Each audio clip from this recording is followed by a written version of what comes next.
വർഷങ്ങളായി കേരളത്തെ ആശങ്കാകുലമാക്കിക്കൊണ്ട്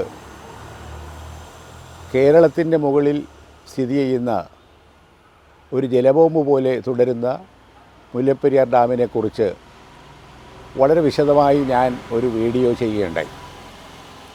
ആ വീഡിയോ ചെയ്തത് ന്യൂയോർക്ക് ടൈംസിൽ വന്ന ഒരു വാർത്തയെ അടിസ്ഥാനമാക്കിയാണ്. ലിബിയയിൽ 2 ഡാമുകൾ തകരുകയും 10,000 സമുദ്രത്തിലേക്ക് ഒലിച്ചു പോവുകയും ചെയ്ത പശ്ചാത്തലത്തിൽ ആ റിപ്പോർട്ട് ന്യൂയോർക്ക് ടൈംസ് കൊടുക്കുകയും തുടർന്ന് അന്താരാഷ്ട്ര പ്രമുഖരെ ഉൾപ്പെടുത്തിക്കൊണ്ട് ലോകത്ത് തന്നെ തകരാൻ സാധ്യതയുള്ള ഡാമുകളെക്കുറിച്ച് ഒരു വലിയ പഠനം നടത്തുകയുണ്ടായി. ആ പഠനം നടത്തിയതിനെ തുടർന്ന് ലോകത്ത് 6 ഡാമുകളാണ് ഉടനടി തന്നെ തകരാൻ സാധ്യതയുള്ളതെന്നുള്ള റിപ്പോർട്ടാണ് അവർ കൊടുത്തത്. അതിൽ ആദ്യത്തേതായിട്ട് അവർ കാണിച്ചത് മുല്ലപ്പെരിയാർ ഡാമിനെക്കുറിച്ചാണ്. മുല്ലപ്പെരിയാർ ഡാം വളരെ ഗുരുതരമായ അവസ്ഥയിൽ നിൽക്കുകയാണെന്നും ഏതു നിമിഷവും അത് തകരുമെന്നും അതുപോലെ തന്നെ അത് ഭൂകമ്പബാധിത പ്രദേശമായതുകൊണ്ട് ഒരു ചെറിയ ചലനമുണ്ടായാൽ പോലും ഡാം തകർന്ന് കേരളത്തിലെ 6 ജില്ലകൾ സമ്പൂർണ്ണമായി കടലിലേക്ക് ഒലിച്ചു പോകുമെന്ന ഭീതിപ്പെടുത്തുന്ന റിപ്പോർട്ടുമായി ബന്ധപ്പെട്ടാണ് ഞാൻ വീഡിയോ ചെയ്തത്. ആ വീഡിയോ 10,000 കണ്ടത്. അത് വൈറലാകുകയും ഇത് സംബന്ധമായ ചർച്ചകൾ മറ്റ് സാമൂഹ്യ മാധ്യമങ്ങൾ നടക്കുകയും ഉണ്ടായി. അത് കൊടുക്കാനുള്ള കാര്യം ഈ ന്യൂയോർക്ക് ടൈംസ് ചെയ്യുന്ന വാർത്തയെന്ന് പറയുന്നത് വെറുതെ അടിസ്ഥാനമൊന്നും ഇല്ലാത്ത വാർത്തയല്ല. അത് ലോകത്തിലെ ഏറ്റവും പ്രമുഖരായ ഡാമുമായി ബന്ധപ്പെട്ട ഇതിൻ്റെ സേഫ്റ്റിയായിട്ട് ബന്ധപ്പെട്ട അന്താരാഷ്ട്ര പ്രമുഖരെ ഉൾപ്പെടുത്തിക്കൊണ്ട് നടത്തിയ പഠനത്തിലാണ് ഈ വസ്തുത വന്നിട്ടുള്ളത്. സ്വാഭാവികമായിട്ടും നമ്മെ ഭയപ്പെടുത്തുന്നൊരു വാർത്തയാണ്. ആ വാർത്തയാണ് ഞാൻ ചെയ്തതെന്ന് പറയുന്നത്.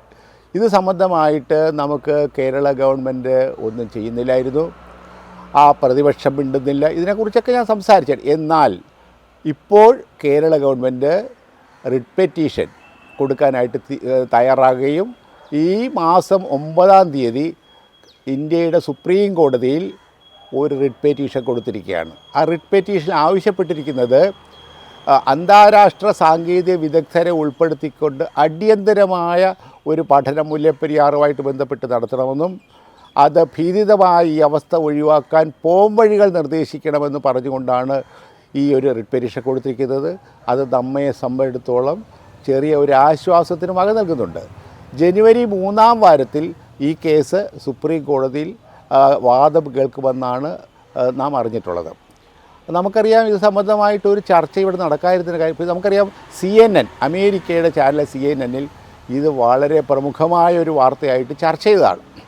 അതുപോലെ തന്നെ BBC, ബ്രിട്ടീഷ് ബ്രോഡ്കാസ്റ്റിംഗ് സെൻറ്ററിലെ പ്രമുഖമായ ആ മാധ്യമം ഇതിനെക്കുറിച്ച് ചാനലിൽ ചർച്ച ചെയ്യുകയും ഈ അവസ്ഥ പറയുകയും ചെയ്തു. എന്നാൽ കേരളത്തിലെ ഏതെങ്കിലും പ്രമുഖമായ പത്രം റിപ്പോർട്ട് ചെയ്യുന്നില്ല ഈ വാർത്ത. അതുപോലെ തന്നെ ഒരു ചാനലുകളും ചർച്ച ചെയ്യുന്നില്ല.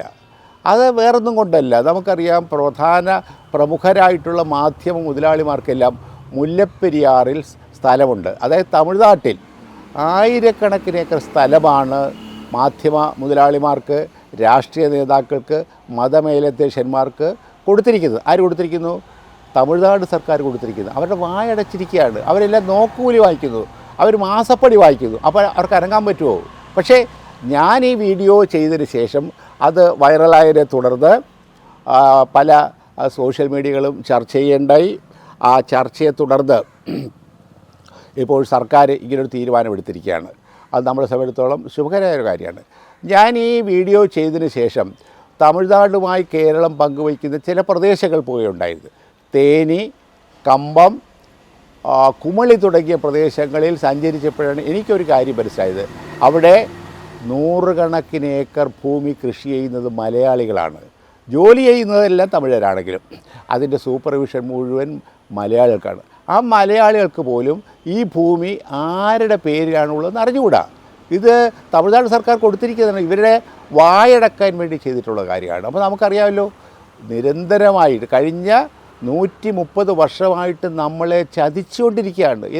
സുപ്രീം കോടതിയിൽ കേരള ഗവൺമെൻറ് നൽകിയിരിക്കുന്ന റിട്ട് പെറ്റീഷനിൽ ആവശ്യപ്പെട്ട പ്രധാനപ്പെട്ട കാര്യം, ലോകത്ത് തകരാൻ സാധ്യതയുള്ള ഡാമുകളെക്കുറിച്ച് പഠിക്കുകയും അത് ഡീകമ്മീഷനിങ് ചെയ്യാനായിട്ടും ഡിമോളിഷ് ചെയ്യാനും നേതൃത്വം കൊടുത്തിട്ടുള്ള എക്സ്പെർട്ടുകളെ കൊണ്ടായിരിക്കണം ഇതിനെക്കുറിച്ചുള്ള പഠനം നടത്തേണ്ടത്, അന്വേഷണം നടത്തണമെന്നാണ് പറഞ്ഞിട്ടുള്ളത്. അത് നമ്മളെ സംബന്ധിച്ചിടത്തോളം അത് അന്താരാഷ്ട്ര പ്രമുഖരെ വേണമെന്നാണ് നമ്മുടെ രാജ്യത്തുള്ളതല്ല ആവശ്യപ്പെട്ടിരിക്കുന്നത്. വിദേശത്തുള്ള പ്രമുഖരെ ഉൾപ്പെടുത്തിക്കൊണ്ട് ചെയ്യണമെന്നാണ്.